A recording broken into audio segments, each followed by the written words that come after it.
Bueno, soy Miguel Ángel Peñalba, soy profesor de investigación del Consejo Superior de Investigaciones Científicas.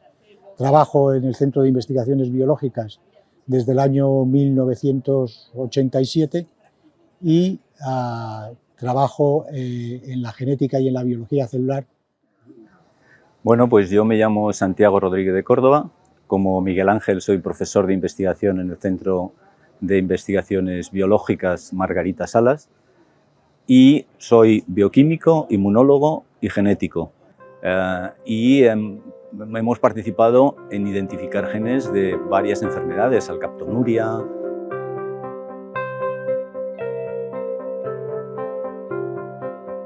La alcaptonuria es una metabolopatía del metabolismo de un aminoácido, que es los dos aminoácidos, la fenilalanina y la tirosina, que interrumpe la ruta del catabolismo de estos aminoácidos. Como resultado de esta interrupción de la ruta metabólica, el sustrato de esta enzima se acumula en el plasma y se expulsa por la orina. La orina se ennegrece cuando se expone al aire, al oxígeno concretamente. Desde el punto de vista médico es una enfermedad deshabilitante, progresiva, en el sentido de que este pigmento no solamente se expulsa por la orina, sino que sobre todo se acumula en el cartílago de las articulaciones, especialmente de las grandes articulaciones. Desde el punto de vista médico tiene otras consecuencias. Hay casos en los que se depositan en las válvulas del corazón, hay casos en los que se depositan en otros órganos esenciales. Desde el punto de vista genético es una enfermedad relativamente poco abundante y eso quizá puede elaborar un poquito Santiago. Sí, es una enfermedad que se produce por la falta de una actividad enzimática y ello lleva a que sea un carácter autosómico recesivo, o sea que hace falta que las dos copias de los dos genes estén inactivados. Es muy rara. La rareza, junto con esta necesidad de homocigosidad, pues hace que sea una patología prevalentemente causada por consanguineidad o por entornos, núcleos cerrados de población. En las poblaciones caucásicas es aproximadamente de uno entre 250.000, pero eso varía enormemente, porque por ejemplo hay lugares de Europa donde la frecuencia es de uno entre 25.000. Históricamente la alcaptonuria es muy importante y yo le voy a pedir a Miguel que elabore sobre la historia porque a él le gusta particularmente el contexto histórico de Garrod. Pues la alcaptonuria fue la enfermedad favorita de Archibald Garrod. Archibald Garrod era la primera persona que pensó en la medicina desde el punto de vista bioquímico. Eso le llevó a pensar en los diagnósticos de enfermedades desde el punto de vista metabólico.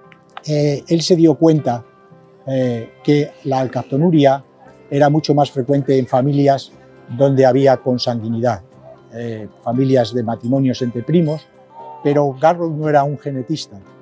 Sin embargo, era amigo de William Bateson, que estaba en aquel momento en Europa, en el Reino Unido, reactivando y dando a conocer las leyes de Mendel.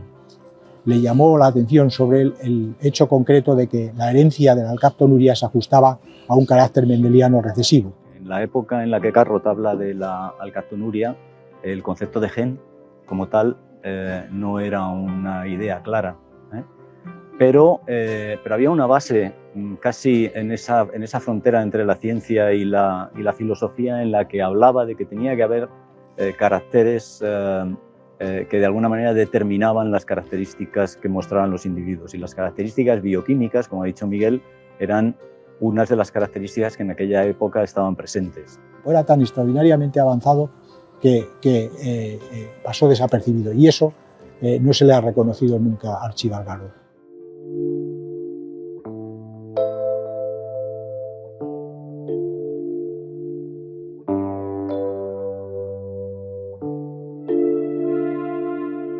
Todo fue una serie de casualidades. La primera casualidad era que nosotros estábamos trabajando para una compañía que se llama Antibióticos S.A., que se dedicaba a producir penicilina.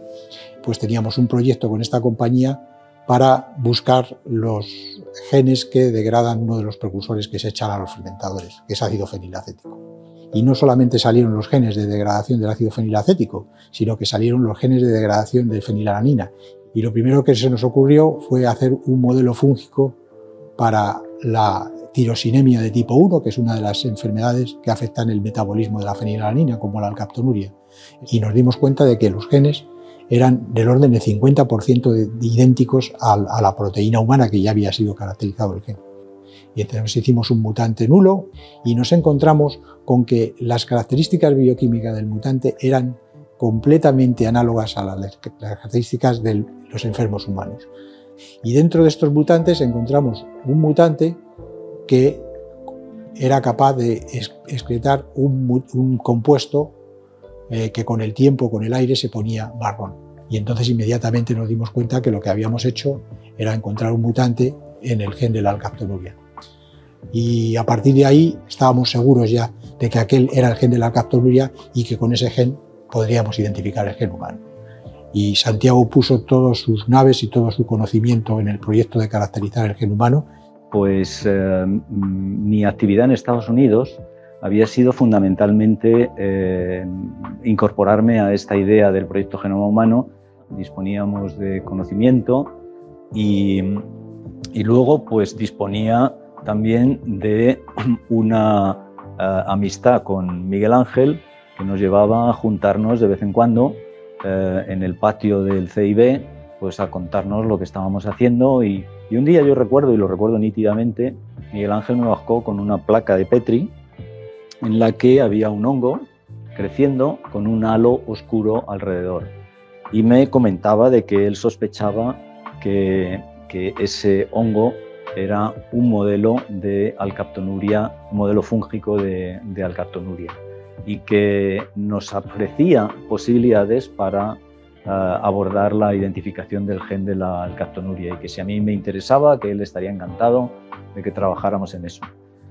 Y nos embarcamos en esta historia. En ese momento, en el año 1995, las herramientas que a nivel de genoma humano disponíamos nos permitían realmente abordar este problema. Y pusimos todas estas herramientas al servicio de identificar el gen homólogo de ese gen fúngico y demostrar que realmente ese gen era el gen que codificaba la alcaptonuria en humanos. Y eso implicaba también identificar pacientes. Bueno, un aspecto muy importante de la localización fue Madalena Ugarte, que era la directora del Centro de Estudios Metabólicos de la Universidad Autónoma, y ella encontró una familia en Sevilla en la que había varios enfermos alcaptonúricos, y Santiago sacó la sangre, sacó el DNA, detectó las mutaciones, y eso, bueno, fue quizá el final más redondo que podíamos esperar a una historia en la que todo salió bien, y si no hubiera salido bien, no hubiéramos llegado primero, porque nos teníamos pisando los talones a una colaboración franco-alemana entre un grupo del Instituto Pasteur y un grupo de un hospital de Alemania. Y en cierta manera, la identificación y el trabajo en alcaptonuria nos llevó a desarrollar la secuenciación, el servicio de secuenciación automática de DNA en el CIB, que en aquel momento fue absolutamente pionero. Nos permitió secuenciar en su totalidad el gen de alcaptonuria, y aquello fue el primer gen que se secuenció en su totalidad en España. Las enfermedades raras tienen una característica importante, y es que en su mayoría son trastornos genéticos, muchos de ellos con consecuencias muy importantes, muy dramáticas. Muchas de las enfermedades se conocen por los síntomas que producen, pero no realmente por los mecanismos que las producen. Es la llave para poder también tratar al paciente. Un ejemplo muy claro es el de la alcaptonuria, porque si tú conoces bien lo que está pasando, te encuentras con que ya hay un compuesto en circulación que se puede utilizar para tratar la alcaptonuria, porque sabes que va a la diana que tiene que ir. Yo creo que ha sido un trabajo muy importante. Creo sinceramente que nos ha marcado la trayectoria a los dos, a Miguel y a mí. A mí me impresiona, porque trasladarte 25 años atrás y ver la cantidad de cosas que se reúnen en aquel trabajo, y que todas eran novedosas desde el punto de vista de desarrollo tecnológico, de ideas, pues es una situación realmente emocionante. Yo creo que eso es eso realmente, como decía Santiago, te cambia la vida. O sea, crees que has cumplido con tu deber, te quedas como diciendo, yo he hecho lo que tenía que hacer.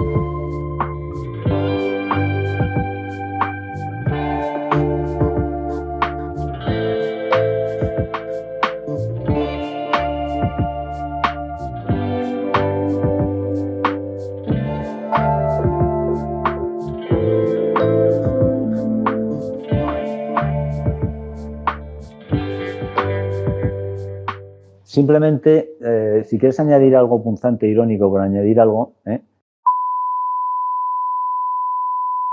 Sí, pero eso no se puede decir. Pero eso no se puede decir, así que terminas tú. Está grabando. Qué mala eres.